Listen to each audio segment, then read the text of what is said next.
Good evening dear friends, मैं सुनील भारद्वाज आप सभी का हार्दिक स्वागत करता हूं।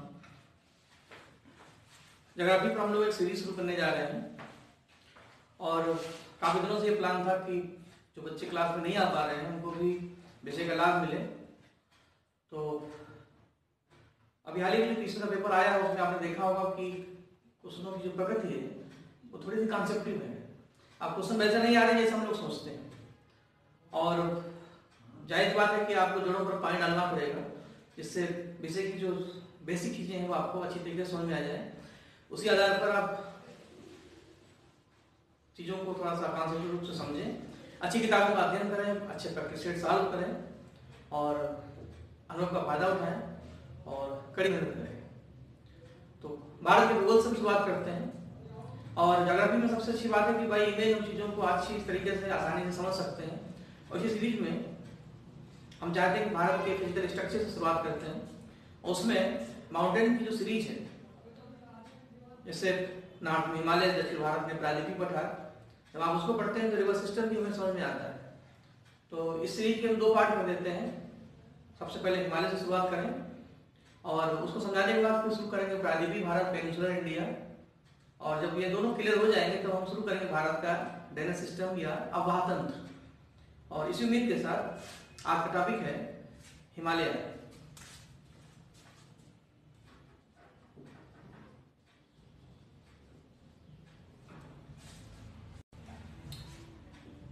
हिमालय कैसे बना, कहां से आया, कई प्रश्न बच्चों के दिमाग में रहते हैं। तो थोड़ा सा बेसिक हम शुरुआत करें। जहां आज हिमालय है, पहले वहां पर एक सी था जिसका नाम था टेथिस सी। सारे महाद्वीप जितने कॉन्टिनेंट्स हैं पहले आपस में ज्वाइंट थे। धीरे धीरे पृथ्वी के मूवमेंट्स के अनुसार सन, मून और अर्थ के ग्रेविटेशनल फोर्स के कारण महाद्वीप अलग अलग दिशाओं में मूवमेंट करने लगे और एक फिक्स डायरेक्शन के कारण महाद्वीपों का जो मूवमेंट हुआ वो होता रहा और उसी आधार पर पोलर माउंटेन बने और हमारा हिमालय उसी का एक प्रोसेस है। इसको इस तरीके से हम समझाना चाहेंगे कि मान लीजिए अर्थ की ये शुरुआत की स्टेज है, ये एक लैंड है, ये एक सी था, एक का नाम है पिग्रियाज, एक का नाम था पेंथालाशा। इसको हम लैंड मान लेते हैं, ये हमारा सी है। उस समय के जितने भी महाद्वीप थे, कॉन्टिनेंट्स, जो आज अपने नए रूप में है, तो इसी का एक पार्ट है। ये समझ लीजिए एक परिवार है जिसमें हम मिलजुल के रहते हैं। धीरे धीरे आगे चलकर के इस लैंड के दो पार्ट हुए और इसकी जो अगली इमेज मिलती है वो कुछ इस तरीके से। इसका उत्तर का पोर्शन ये हो गया और साउथ का ये हो गया। बीच में गैप बनने से एक सी बना जिसको हम लोग बोलते हैं टेथिस सागर।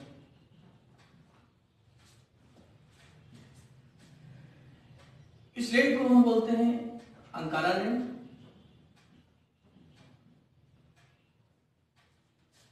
साउथ वाले को गोंडवाना।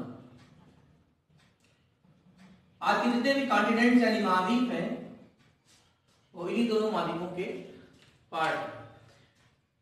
आप ये समझ सकते हैं कि उस समय का अफ्रीका कॉन्टिनेंट्स कुछ ऐसे होगा, दक्षिण अमेरिका इसका एक पार्ट ऐसे होगा, अंटार्कटिका अपनी पोजीशन में यहां पर होगा, ऑस्ट्रेलियन प्लेट कुछ ये हो सकती है, इंडियन प्लेट को हम ये मान लेते हैं और अरब पेनिनसुला को ये मान लेते हैं। ये एक परिवार का जिसमें 6 भाई थे।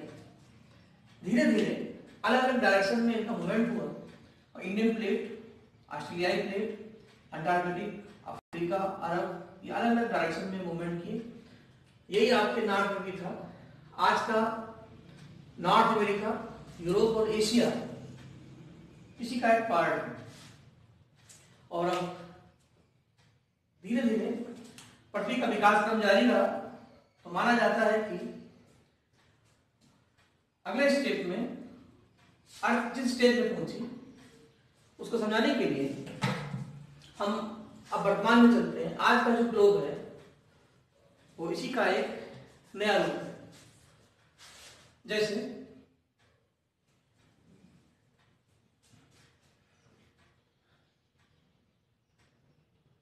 ये आपका साउथ अमेरिका, इसको हम नॉर्थ अमेरिका मान सकते हैं।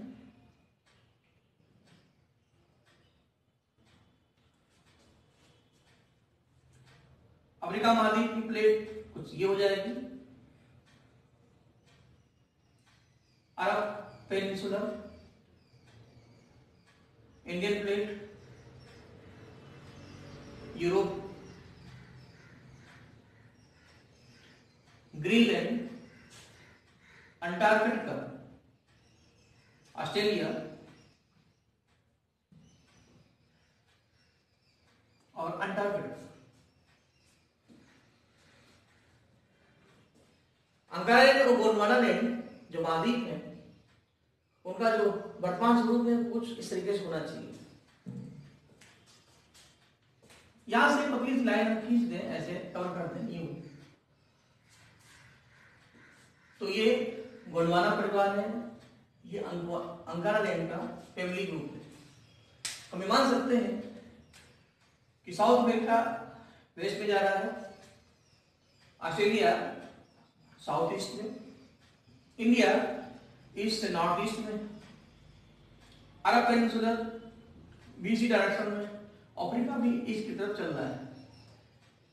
जो बचा हुआ हिस्सा था अंटार्कटिका का, वो नीचे की ओर आ गया।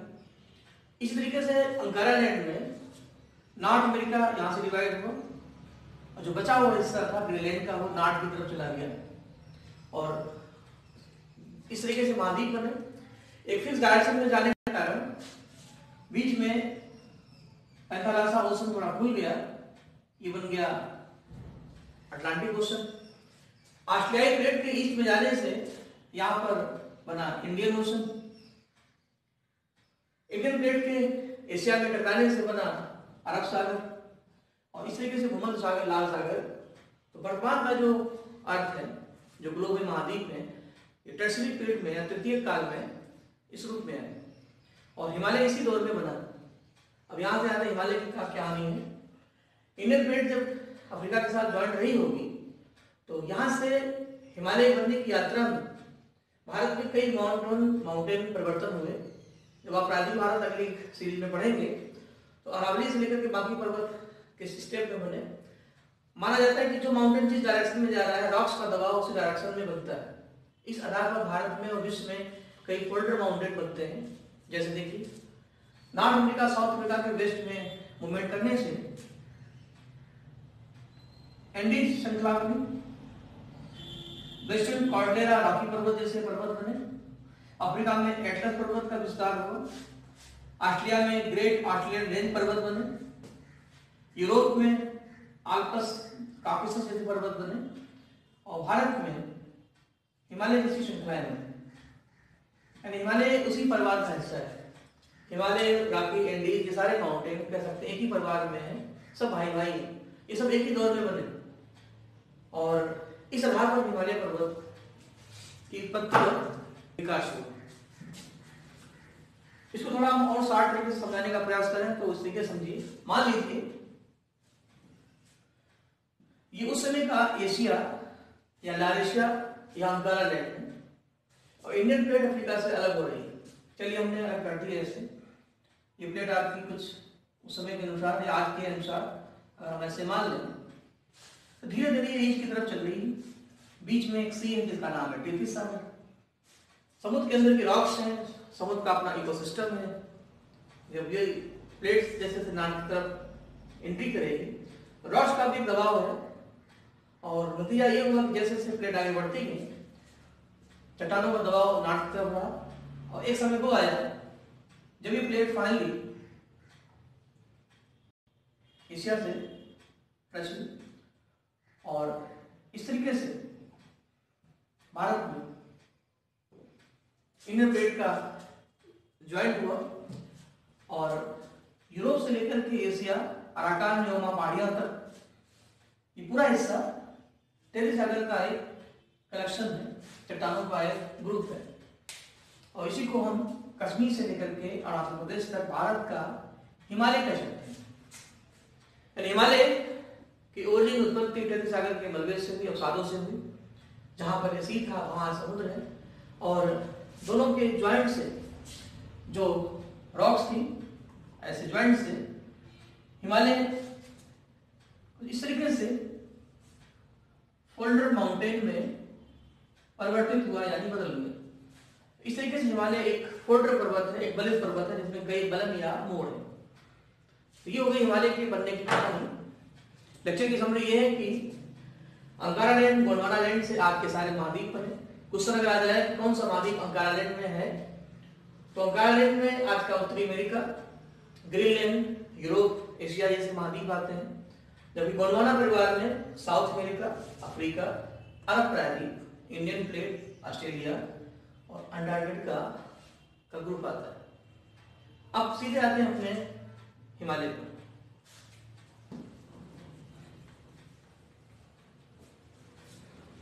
हिमालय जो क्वेश्चन बनते हैं वो इस तरीके से बनते हैं। हिमालय पर्वत की कितनी परतें हैं, लेयर्स हैं, हिमालय में कौन कौन से पीक्स हैं। तो डिटेल जो कि आपकी किताबों में अच्छा खासा होता है, बस आप उसको थोड़ा कॉन्सेप्चुअल तरीके से समझेंगे तो जो पढ़ रहे हैं वो थोड़ा इजी हो जाएगा। हिमालय को समझाने के लिए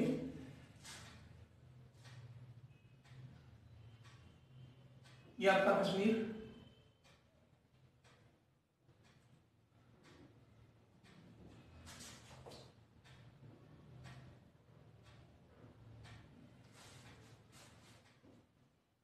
सिक्किम, भूटान, अरुणाचल प्रदेश, पूर्वोत्तर की पहाड़ियां,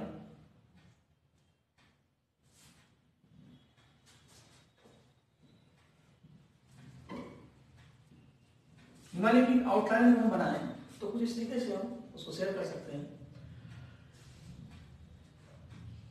हिमालय के टोटल 4 परतें हैं, 4 लेयर्स हैं। एग्जाम में क्वेश्चन पूछा जाता है कि नॉर्थ से साउथ चलने पर हिमालय की परतों का सही क्रम क्या होगा। तो हर लेयर की अपनी विशेषता है। तो शुरुआत इस तरीके से करते हैं। सबसे पहले हिमालय में जो लेयर बनी उसका नाम है ट्रांस हिमालय, और पामीर की नॉर्थ से एक श्रृंखला आती है जिसको बोलते हैं काराकोरम। अगली श्रृंखला है कैलाश, ये हिमालय की सबसे पहली लेयर है। काराकोरम के बाद आता है लद्दाख, लद्दाख श्रेणी। इसके नीचे आती है जास्कर श्रेणी। काराकोरम, कैलाश, लद्दाख और जास्कर, ये 4 लेयर जब मिलती हैं तो जो हिमालय बनता है उसका नाम है ट्रांस हिमालय। ट्रांस का मतलब होता है सबसे प्राचीन, सबसे पुराना। इसी को 33 हिमालय बोलते हैं, इसी को हम तिब्बतन हिमालय बोलते हैं। इसी हिमालय से सिंधु, सतलज, ब्रह्मपुत्र जैसी नदियां मिलती हैं। इसी हिमालय में आपका K2 पीक है। इसी हिमालय में काराकोरम पास है। ये सारी विशेषताएं इस हिमालय में है। धीरे धीरे इस हिमालय के नदियों की कलेक्शन से हिमालय की अगली लेयर तैयार हुई जिसको बोलते हैं महान हिमालय, जो हमारा ओरिजिनल हिमालय है, ग्रेट हिमालय या हिमाद्री हिमालय। वो हिमालय आपका कश्मीर से होते हुए हिमाचल प्रदेश, उत्तराखंड, नेपाल, अरुणाचल प्रदेश, सिक्किम और अरुणाचल प्रदेश के रास्ते 2500 किलोमीटर की इस लेंथ के हिमालय में कई देश और कई राज्य हैं। इसको हिमालय की हम दूसरी लेयर मान लेते हैं, इसको बोलते हैं ग्रेट हिमालय। इस हिमालय के जो देश और राज्य टच करते हैं, ये तो आपका हो गया पीओके,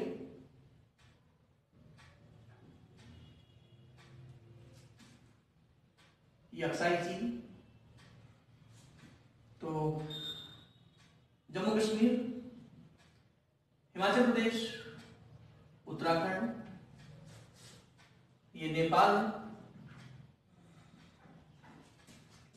ये सिक्किम हो गया, ये आपका भूटान, और इधर है अरुणाचल प्रदेश। तो हिमाचल प्रदेश, जम्मू कश्मीर, उत्तराखंड, सिक्किम और अरुणाचल प्रदेश, ये 5 राज्य ग्रेट हिमालय की सीमा में आते हैं। कंट्री की बात करें तो चाइना, नेपाल, भूटान, भारत और पाकिस्तान, ये 5 देश इस हिमालय की सीमा बनाते हैं। ये आपके हिमालय में स्टेट है। ये हिमालय की सबसे बड़ी लेयर है, सबसे हाईएस्ट पीक है इसी में, जिसको बोलते हैं एवरेस्ट। दुनिया की सबसे ऊंची पिक्स इस हिमालय में है। इस हिमालय को जो आप पढ़ेंगे क्या क्या मिलेगा, रिवर सिस्टम में गंगा यमुना का रिवर सिस्टम इसी में है। और ऊंचाई ज्यादा होने से सबसे ज्यादा पास दर्रे भी इसी हिमालय में, बोर्जला से लेकर के बोमडिला तक स्टेट वाली के सारे पास है, जो इस हिमालय को खास बनाते हैं। कई अच्छे ग्लेशियर भी हैं, जैसे गंगोत्री, यमुनोत्री, मिलान, सतोपत, जिमू। इस हिमालय से जो नदियां निकली उनके कलेक्शन से, मनवों से हमारा अगला हिमालय बना, जिसका नाम है मिडिल हिमालय। तो मिडिल हिमालय फिर अब शुरू करते हैं नंबर 3, कश्मीर का निचला हिस्सा, नेपाल से लेकर के सिक्किम के बॉर्डर तक, ये है मध्य हिमालय। हिमालय की लेयर नंबर 3। ये हिमालय अलग अलग स्टेट में अलग अलग नाम से जाना जाता है। जैसे जम्मू कश्मीर में इसको हम पीर पंजाल बोलते हैं, हिमाचल प्रदेश में इसको धौलाधर की पहाड़ी बोलते हैं, उत्तराखंड में इसको मसूरी या नांगटब्बा बोलते हैं, नेपाल में इसको महाभारत बोलते हैं। ये सब इस हिमालय के कई सब पार्ट हैं। इस हिमालय की विशेषता है कि इसमें हाइट कम है। भारत के सबसे अच्छे हिल स्टेशन इस हिमालय में है, जैसे शिमला, कुल्लू, मनाली, सोनमर्ग, गुलमर्ग, डलहौजी, कौसानी, दार्जिलिंग, चक्राता वगैरह। सबसे अच्छी घाटियां इस हिमालय में है, चाहे कश्मीर घाटी हो, चाहे काठमांडू की घाटी हो, चाहे फूलों की घाटी हो, चाहे कुल्लू मनाली की घाटी हो। इसलिए ये हिमालय सबसे अच्छे हेल्थ इकोसिस्टम के लिए जाना जाता है। सबसे ज्यादा पर्यटक और सबसे अच्छे हिल स्टेशन इसी हिमालय में मिलते हैं। इसी हिमालय में कुछ फेमस दर्रे हैं, जैसे बनिहाल पास और पीर पंजाल पास। तो इन सभी विशेषताओं के साथ मध्य हिमालय जामे खास है। झेलम, चिनाव, रावी और ब्यास, ये 4 नदियां इस हिमालय से निकलती हैं, जो इस हिमालय को और अच्छा और प्रभावी बनाती है। इस हिमालय के बाद अगला जो हिमालय बना वो है हमारा शिवालिक हिमालय। ये हिमालय की लास्ट लेयर है, नंबर 4। इसका ऊपरी हिस्सा दून कहलाता है, एक घाटी के रूप में, निचला हिस्सा द्वार, जहां नदियां मैदानों में एंट्री करती है। तो यहां से हमारा भावर प्लेन स्टार्ट हो जाता है। तो इस तरीके से हिमालय की 4 लेयर है। नॉर्थ से साउथ चलने पर हिमालय की 4 परतों का क्रम एग्जाम में पूछा जाता है। अगर इसको आप ध्यान रखते हैं तो नंबर 1 को मैंने बताया था TH यानी ट्रांस हिमालय, नंबर 2 पर GH यानी great Himalaya, middle Himalaya MH और शिवालिक हिमालय SH। नॉर्थ से साउथ चलने पर ये क्रम होगा। कभी कभी पूछा जाता है कि मिडिल हिमालय किसके मध्य में स्थित है। तो मध्य का मतलब होता है किसके ऊपर होगा, किसके नीचे होगा। तो हम लोग ये कर सकते हैं, इस जीप को अगर हम C मान लें ऐसे, देखिए इमेजिंग लॉजिक जहां आप लगा देते हैं चीजें आसान हो जाती हैं। तो मिडिल हिमालय जो कि इन दोनों के मिडिल में है, C से बनेगा CMS सिटी मॉन्टेसरी स्कूल, जो लगभग सबको पता है, जो लखनऊ वगैरह में रहते हैं। तो CMS के माने हमारा GMS हो जाएगा, और T ट्रांस सबसे ऊपर है ही ऑलरेडी। तो एक सीरीज आपकी कंप्लीट हुई, और फाइनली जो बताना है वो ये 2500 किलोमीटर के इस हिमालय में जो नदियां ऊपर से नीचे चलती हैं, तो इस हिमालय को जगह जगह कई हिस्सों में डिवाइड करती हैं। एक फेमस वैज्ञानिक है मिस्टर सिडनी बोरार्ड, उन्होंने ये पता लगाया कि नदियों ने हिमालय की प्राकृतिक सीमाएं बनाई, और पर्वत में नदियां ये आज के नहीं, ये सदियों से, ये किसी सीमा और सरहद के मुताज नहीं होते। सरहद और सीमाएं तो हम लोगों की हैं, जब हम देश में रहते हैं, ये मेरा है, ये आपका है। पंची नदियां, पर्वत, पवन के झोंके, कोई सरहद न इनको रोके। इसका साफ साफ मतलब है कि इसी हिमालय में जो नदियां ओरिजिन करती हैं, निकलती हैं, जैसे ये कैलाश मानसरोवर है, तो नदियों ने अपने बहाव में हिमालय को जगह जगह से काटा, अपना रास्ता बनाया, और आज हिमालय उसी तरीके से बढ़ता है। हिमालय की जो अगली सीरीज बनेगी ये तो भी आपकी लेयर्स, हिमालय की परतें, तो टोटल 4 है। अब इस लेक्चर का अगला पार्ट होगा हिमालय का उप विभाजन, सब डिवीजन।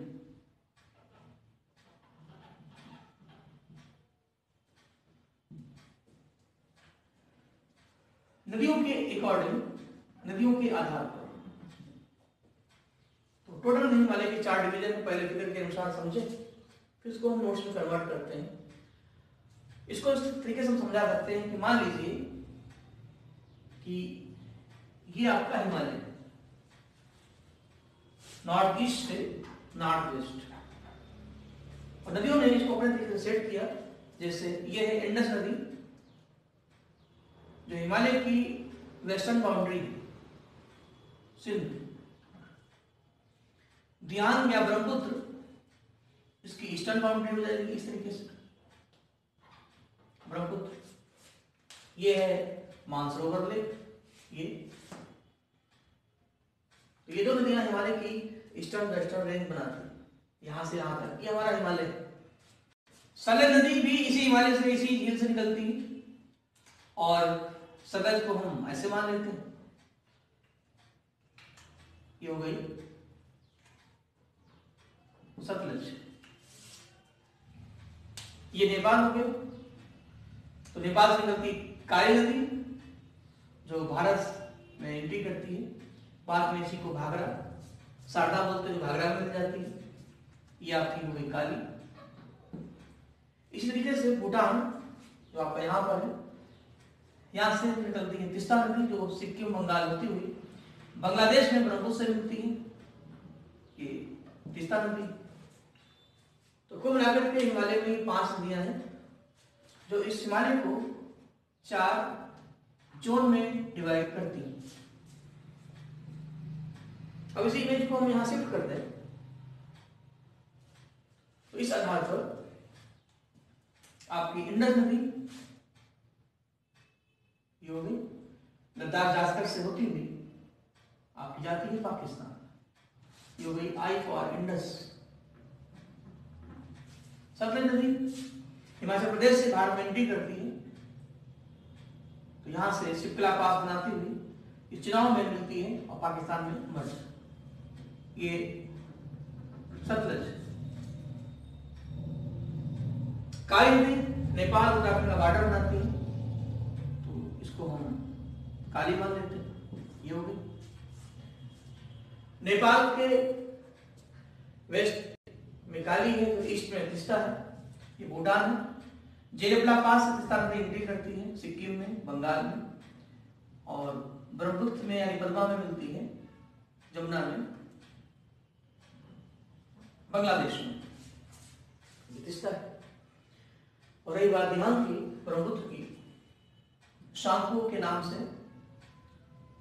ये तिब्बत में आती है, फिर दिहान के नाम से भारत में एंट्री करती है, लोहे तो दीवान 2 नदियां से मिलती हैं, तब ये ब्रह्मपुत्र बनती है असम में। बांग्लादेश में आने पर ये जमुना बनती है, और यहीं पर इसमें मिलती है तीस्ता, और आगे चल करके बनाती है डेल्टा सुंदरवन गंगा के साथ। और इस तरीके से इस फिगर के अनुसार देखें तो ये नेपाल है, ये भूटान है।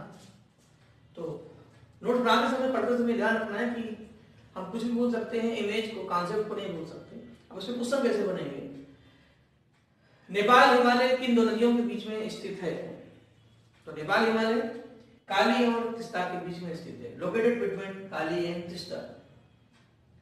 कश्मीर की सीमा बनाती है 2 नदियां, इंडस से सतलज।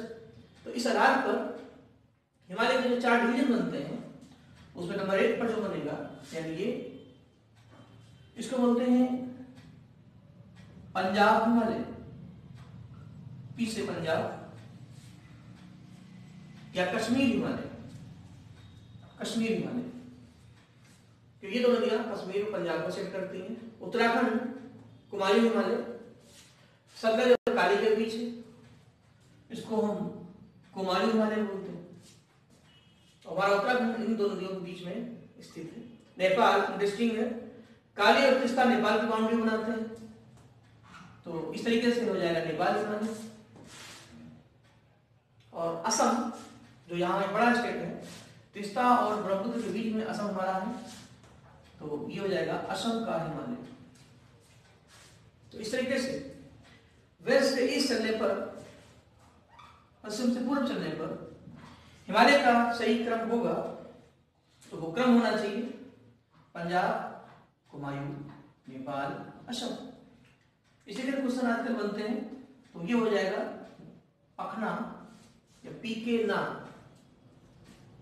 अपने हिसाब से कोई इमेज बना सकते हैं आप। इस इमेज में आप ये भी देख सकते हैं कि नेपाल का हिमालय सबसे बड़ा हिमालय है, इसकी एरिया सबसे अधिक है, लगभग 800 किलोमीटर से ज्यादा है। तो जब सबसे शॉर्टेस्ट हिमालय आपको दिख रहा है कुमायूं का हिमालय। एक बड़े से केक को हमने 4 हिस्सों में बांटा, कोई पीस बड़ा है, कोई पीस छोटा है। तो इस तरीके से नेपाल का हिमालय सबसे लॉन्गेस्ट है, कुमायूं का सबसे शॉर्टेस्ट है। चारों परतों में जो कॉमन पॉइंट है, कहीं कुछ पीक्स हैं, कुछ नदियां हैं, कुछ पास हैं। जब आप डिटेल से अपनी किताबों को पढ़ेंगे तो इसी बेस पर और भी क्वेश्चन रहने मिलेंगे। और रिवर सिस्टम चूंकि हम बाद में इसका डिस्कस करेंगे, तो इस पूरे सिस्टम में जो सिंधु का सेक्शन है, ये आपका सिंधु का ड्रेनेज सिस्टम है, ये आपका गंगा का, इधर आपका ब्रह्मपुत्र का। और अगली मुलाकात में हम चाहेंगे पेनिनसुलर इंडिया से थोड़ा परिचय करा दें, अरावली से लेकर के अन्नामलाई तक भारत में पर्वतों की क्या स्थिति है। इसके बाद फिर अगली सीरीज में आएंगे अवपात तंत्र पर। सभी लोगों का बहुत बहुत धन्यवाद, और उम्मीद करेंगे कि इसको और अच्छा किया जाए। बाकी आपके कमेंट, आपके सुझाव आमंत्रित हैं। धन्यवाद, थैंक यू।